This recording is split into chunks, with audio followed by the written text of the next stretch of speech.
Hi guys.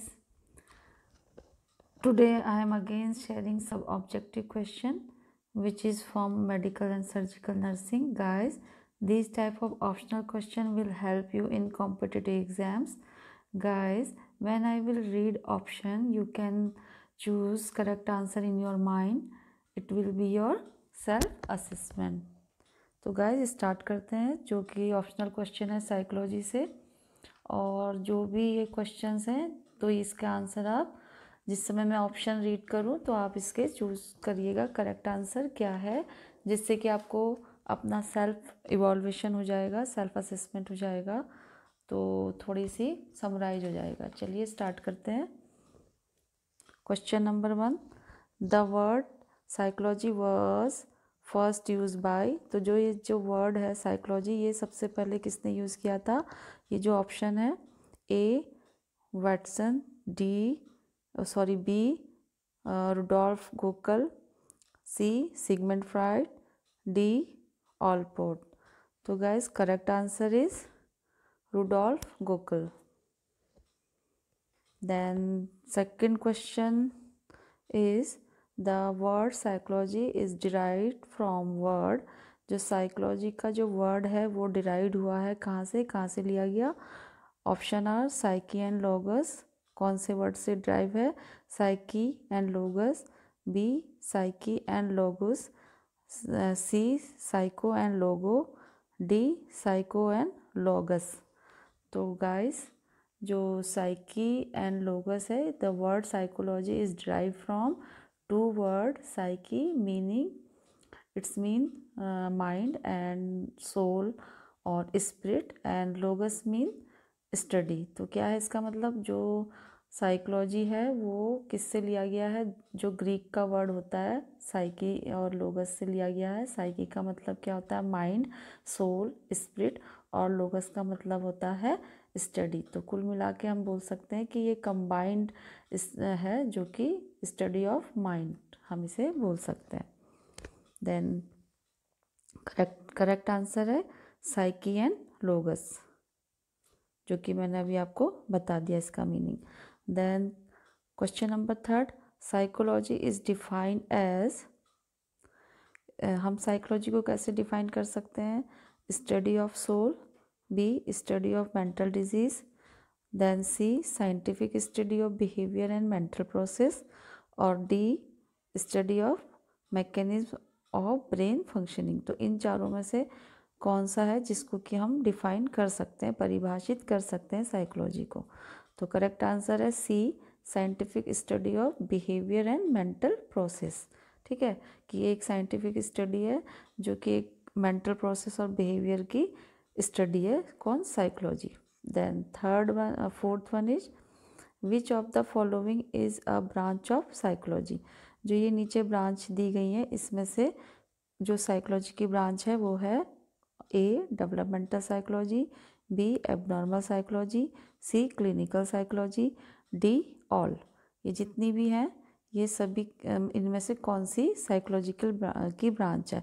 तो meaning तो पता ही होगा। डेवलपमेंटल जो साइकोलॉजी है वो साइकोलॉजी में क्या किया जाता है? इसमें डेवलपमेंटल जो साइकोलॉजी है इसमें जो ह्यूमन बीइंग होती है उसकी कॉग्निटिव, इमोशनल, इंटेलेक्चुअल और सोशल कैपेबिलिटीज़ एंड फंक्शनिंग, जो भी उसकी ओवरऑल लाइफ में जो भी ये सब होता है उसके बारे में इसमें देखा जाता है, मतलब स्टडी की जाती है throughout the whole life, मतलब इन्फेंसी टू ओल्ड स्टेज तक का इसमें ये है डेवलपमेंटल साइकोलॉजी, जिसमें इसकी स्टडी की जाती है ह्यूमन बीइंग के सभी प्रोसेस की। ठीक है, और जो एबनॉर्मल साइकोलॉजी है, एबनॉर्मल साइकोलॉजी में उसकी स्टडी की जाती है।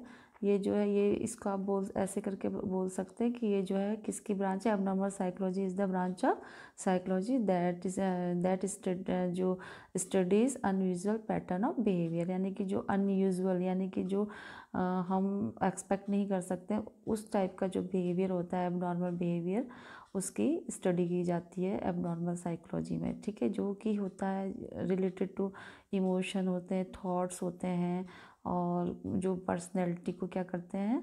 अल्टर करते हैं। तो ये जो भी है इसके वजह से जो पर्सनैलिटी होती है वो क्या हो जाती है, डिस्टर्ब हो जाती है। तो उसी को समझने के लिए इसमें उसको स्टडी की जाती है एबनॉर्मल साइकोलॉजी में, ठीक है, उसके बिहेवियर की, जो कि ये चेंज हो चुका है, ठीक है।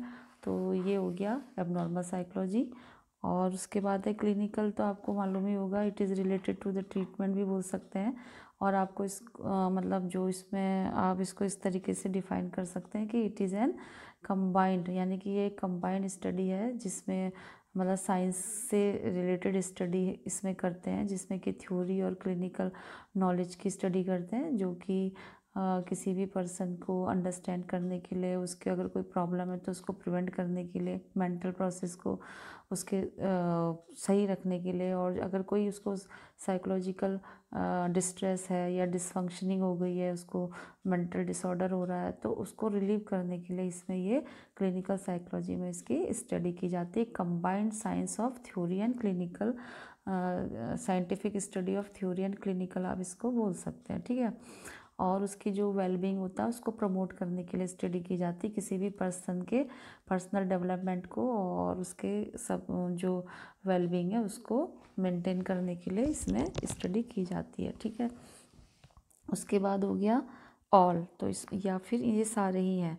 तो फॉलोइंग ब्रांचेज को इसमें से कौन सी है, तो करेक्ट आंसर है ऑल। तो सभी ये क्या है, ब्रांच ऑफ साइकोलॉजी है, ठीक है। फिर क्वेश्चन नंबर 5 हो गया, the branch of psychology which is related with diagnosis and treatment of mental disease. तो जो ब्रांच ऑफ साइकोलॉजी है जो कि क्या, जो रिलेटेड है डायग्नोसिस एंड ट्रीटमेंट से, ठीक है, जो कि मेंटल से रिलेटेड है, मेंटल डिसऑर्डर के जो डायग्नोज होते हैं और जो ट्रीटमेंट होता है उससे वो रिलेटेड है, वो ब्रांच है। जैसे कि एजुकेशनल साइकोलॉजी, बी हो गया कंपैरेटिव साइकोलॉजी, सी हो गया clinical psychology and D applied psychology. तो इनका मतलब आपको मीनिंग से समझ में आ रहा है। तो जैसे एजुकेशनल साइकोलॉजी में तो इसमें एजुकेशन से रिलेटेड है, जिसमें कि क्या किया जाएगा, एजुकेशन मतलब इसमें लर्निंग प्रोसेस आएगा, लर्निंग ये scientific study of human learning आएगी इसमें, और field of psychology educational psychology, ठीक है। तो जो साइंटिफिक स्टडी होगी ह्यूमन लर्निंग की, वो इसके अंदर उसकी स्टडी की जाएगी। It involve study of memory conceptual process, ठीक है, उसकी स्टडी की जाएगी। और आप इसको ये भी बोल सकते हैं कि educational psychology involve the study of how people learn and retain knowledge, ठीक है, वो कैसे उसको लर्न करते हैं और फिर लर्न करने के बाद उनको कितनी उसकी नॉलेज होती है और वो कितना उसको अपने लाइफ में वो उनके लाइफ में वो यूज़ होती है, तो वो कर सकते हैं, तो उसकी स्टडीज़ में की जाती है। फिर हो गया आपका जो कंपैरेटिव जो साइकोलॉजी है, उसमें क्या किया जाएगा कि जो कंपैरेटिव का मतलब ही हो गया कि refer to the scientific study of behaviour and mental process of various species, इसमें की जाती है, वेरियस स्पीसीज के बिहेवियर की और स्टडी की जाती है, मेंटल प्रोसेस की स्टडी की जाती है, जो कि साइंटिफिकली की जाती है कि एक दूसरे से कंपेयर करने के लिए, एक स्पीसीज़ की दूसरे स्पीसीज़ से जो कि उसमें सिमिलरिटीज़ हैं, ये सब मतलब जो असमानता यानी कि डिफरेंशियस हैं, और जो ये है समानता असमानता, उसकी स्टडी करने के लिए इसमें उसकी स्टडी इसमें की जाती है, ठीक है। फिर है क्लिनिकल साइकोलॉजी, जैसे मैंने पहले ही बताया था कि क्लिनिकल साइकोलॉजी में क्या किया जाता है, ये जो होता है रिलेटेड टू दी मतलब ट्रीटमेंट आप बोल सकते हैं कि इसमें क्या किया जाता है, कंबाइंड स्टडी होती है थ्योरी की और क्लिनिकल नॉलेज की, जो कि जिसका पर्पस होता है पर्सन को अंडरस्टैंड करना, उसकी डिजीज़ कंडीशन को प्रिवेंट करना और उसको प्रमोट करना, ठीक है। तो ये हो गया। और अप्लाइड तो आपको मालूम ही, इसके नाम से ही समझ में आ रहा है कि ये जो होता है इज़ द स्टडी जो होती है an ability to solve problem within the human behaviour such as the health issues. तो इसमें वो स्टडी की जाती है जो कि ह्यूमन बिहेवियर की जो प्रॉब्लम को सॉल्व करने के लिए की जाती है, ताकि उसको उसमें अप्लाई कर सकते हैं जो भी उनके मतलब प्रॉब्लम आ रही है उनके बिहेवियर में, जैसे कि कुछ हेल्थ इश्यूज़ हैं और कुछ वर्क प्लेस इश्यूज़ हैं, यानी कि हेल्थ इश्यूज़ में कुछ भी हो सकता है, डिस्ट्रेस हो सकता है, डिसऑर्डर हो सकते हैं, मेंटल डिसऑर्डर्स वगैरह, और जो वर्क प्लेस है उसमें भी कुछ एंजाइटी हो सकती है, एजुकेशन में से रिलेटेड कुछ एजुकेशन में उनको कुछ प्रॉब्लम आ सकती है, तो उसमें जो भी सॉल्व करने की, जो प्रॉब्लम को सॉल्व करने की जो एबिलिटी है वो इसके अंदर स्टडी की जाती है। ठीक है, इसके बहुत सारे फील्ड आप बता सकते हैं। There are various special areas होते हैं within the applied psychology, जैसे कि क्लिनिकल साइकोलॉजी हो गया, और काउंसलिंग सर्विसेज हैं, और मेडिकल साइकोलॉजी इसमें आ सकता है, और फॉरेंसिक साइकोलॉजी। ये जो है इसके एरियाज हैं जिसमें कि ये अप्लाई की जाती है, ये जो स्टडी है। ठीक है, तो हम ये बोल सकते हैं कि इसकी जो the branch of psychology which is related with diagnosis and treatment. तो अब समझ में आ गया होगा कि जिसमें डायग्नोस किया जाता है और ट्रीटमेंट किया जाता है मेंटल प्रोसेस का, कि उसको क्या प्रॉब्लम है उसका पता लगाना और उसको ट्रीटमेंट देना। तो वो जो ब्रांच है वो है क्लिनिकल साइकोलॉजी, जिसमें कि मैंने बताया कि ऐसी स्टडी की जाती है जो कि उसकी बिहेवियर के में जो भी प्रॉब्लम आ रही होती है उसको वो जो ये मतलब ट्रीटमेंट से रिलेटेड है ये। ठीक है, then 6 question is importance of psychology is. तो साइकोलॉजी की क्या इम्पोर्टेंस है, क्या है वो, तो वो है इन द मतलब किस चीज़ में है। A in the field of education, in the field of guidance and counselling, in the field of industry and business management, या फिर ऑल। तो मतलब एजुकेशन के फील्ड में इसकी इम्पोर्टेंस है, या फिर आप इसको कहाँ पे इम्पोर्टेंस दे सकते हैं, गाइडेंस एंड काउंसलिंग में, यानी कि कोई पर्सन को गाइड करना, पेशेंट के काउंसलिंग करना उसकी, जो कि मेंटल से रिलेटेड उसको कुछ प्रॉब्लम आ रही है, तो उसमें इसकी इम्पोर्टेंस है। और या फिर कोई इंडस्ट्री और बिजनेस मतलब उसमें मैनेजमेंट में इसमें इसकी इम्पोर्टेंस है, या फिर ऑल, तो इसमें आएगा ऑल। तो ये सारे ही में फील्ड में इसकी इम्पोर्टेंस है। Then question number 7, the study of psychology is of great importance to a student nurse. यानी कि जो स्टूडेंट नर्स है उसके लिए इसकी ग्रेट इम्पोर्टेंस है। क्यों है, क्योंकि psychology will help her to understand herself and other people. क्योंकि साइकोलॉजी उसको खुद को समझने में और दूसरे पर्सन को समझने में क्या करती है, हेल्प करती है, करेगा। ठीक है, psychology will help her to understand human relationship and rapport formation. Psychology क्या करता है, करेगा उसको ह्यूमन रिलेशनशिप को अंडरस्टैंड करने में और अपने रेपो को उनके संग बनाने में, आईपीआर को मेंटेन करने में हेल्प करेगा। और psychology will help her to shaping attitude and behaviour of patient. यानी कि जो बिहेवियर ऑफ पेशेंट जो बिहेवियर है उसको क्या करना, एक शेप देना, उसके एटीट्यूड को मेंटेन रखने में हेल्प करेगा। ठीक है, and all of the above, यानी कि इन सभी में वो हेल्प करेगा। तो क्या है साइकोलॉजी की स्टडी करना, क्यों इम्पोर्टेंट है, क्योंकि वो ऑल ऑफ द अबव जितने भी ये ऑप्शन है इसी में सभी में वो हेल्प करेगा। ठीक है, then question number 8, which of the following method is use in psychology. कौन सा ऐसा मेथड है जो कि साइकोलॉजी में यूज़ करेंगे। ठीक है, होता है, वो है introspective method, B observational method, C clinical and case study method, and D all.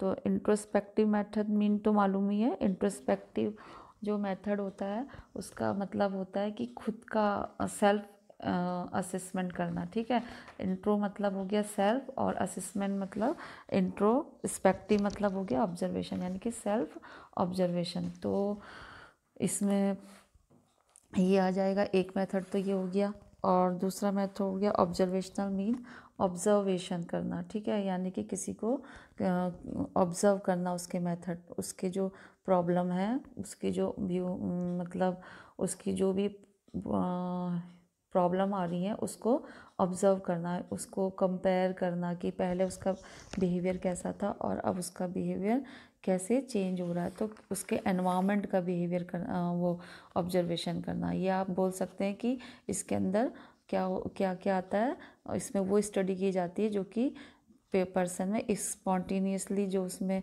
Changes हो रहे हैं और जो उसकी स्टडी करना, नेचुरल उसका जो नेचर जो सराउंडिंग की स्टडी करना, तो वो सब इसमें आ जाएगा इस मेथड के अंदर। ठीक है, और इंट्रोस्पेक्टिव मेथड जैसे मैंने अभी आपको बताया था ए वाला, तो इस मेथड के अंदर मैंने बताया था सेल्फ ऑब्जर्वेशन, मतलब इंट्रो मतलब सेल्फ हो गया, और मतलब इंस्पेक्शन करना अपना, सेल्फ इंस्पेक्शन मतलब ऑब्जर्वेशन करना।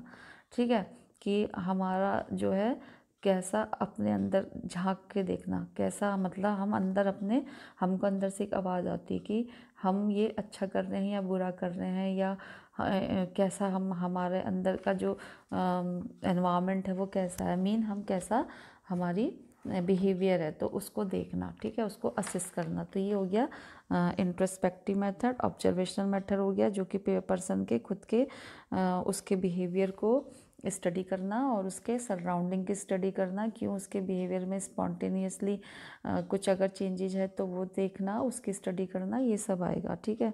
Clinical and case study method, clinical मैंने बता दिया था कि ये रिलेटेड टू दी ट्रीटमेंट होगा पेशेंट पर्सन का, और केस स्टडी में वही है कि केस स्टडी मेथड में जो डिटेल डेटा वगैरह कलेक्ट किया जाता है वो होगा इसमें केस स्टडी जैसा होता है, जो कि डेप्थ में जाके इन्वेस्टिगेट करना होता है, इन्वेस्टिगेशन करना होता है किसी भी सिंगल पर्सन का या ग्रुप का।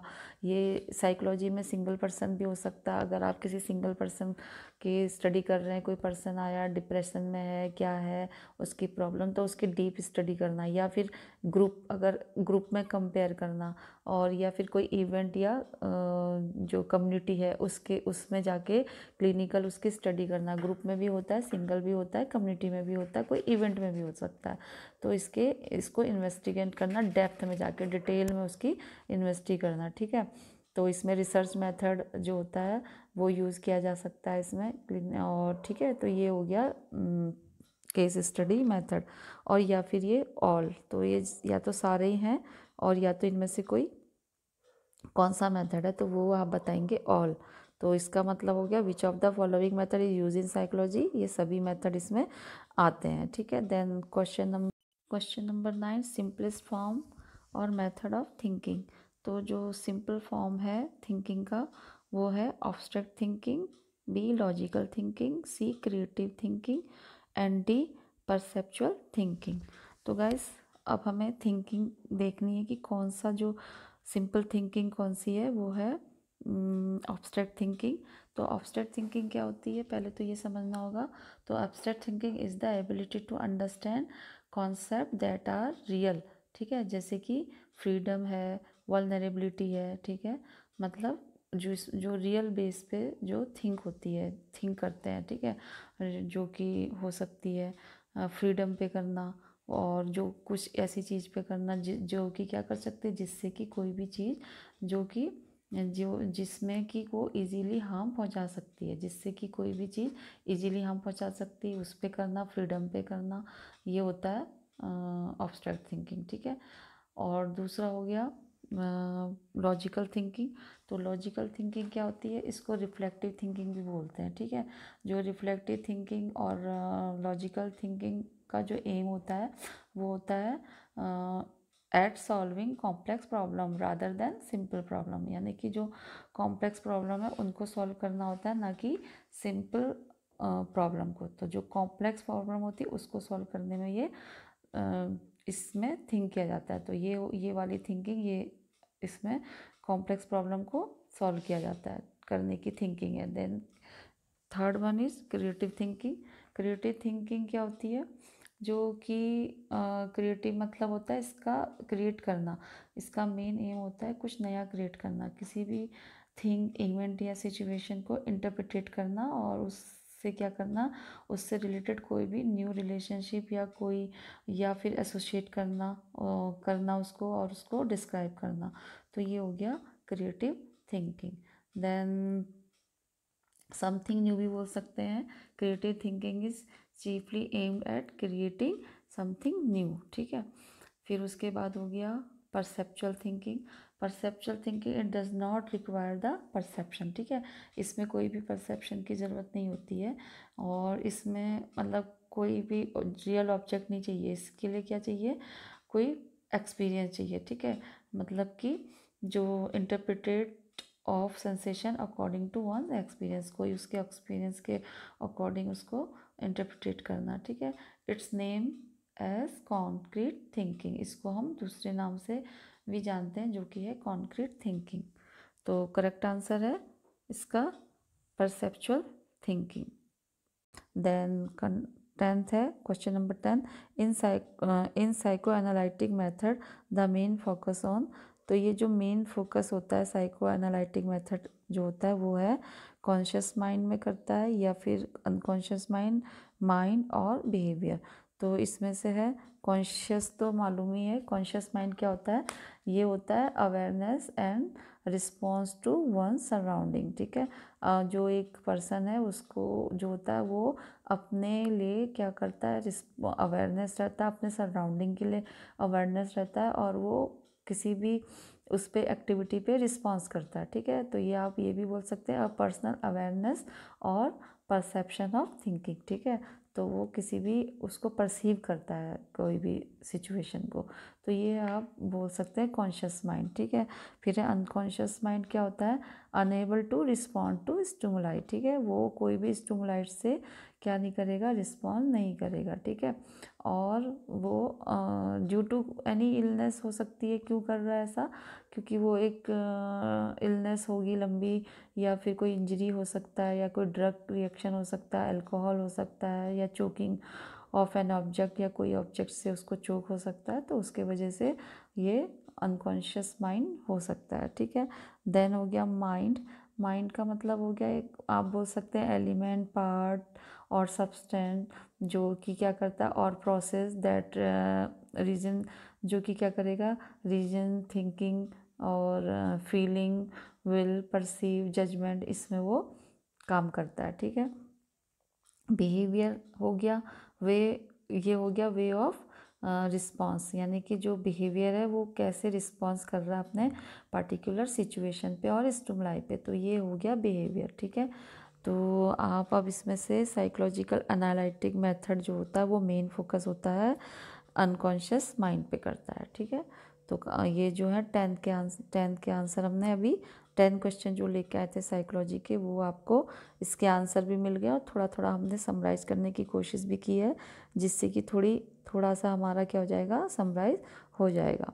तो गाइज अब thank you for watching, please like, share, comment and subscribe, और इसको सब्सक्राइब करिएगा जिससे कि जो भी मैं, और जो बेल आइकन है, घंटी का जो निशान है, उसको ज़रूर टच करिएगा, जो रेड है वो ब्लैक हो जाए, जिससे कि कभी भी मैं कोई भी इसमें वीडियो डालूं तो वो आपको नोटिफिकेशन अपना आप मिल जाए।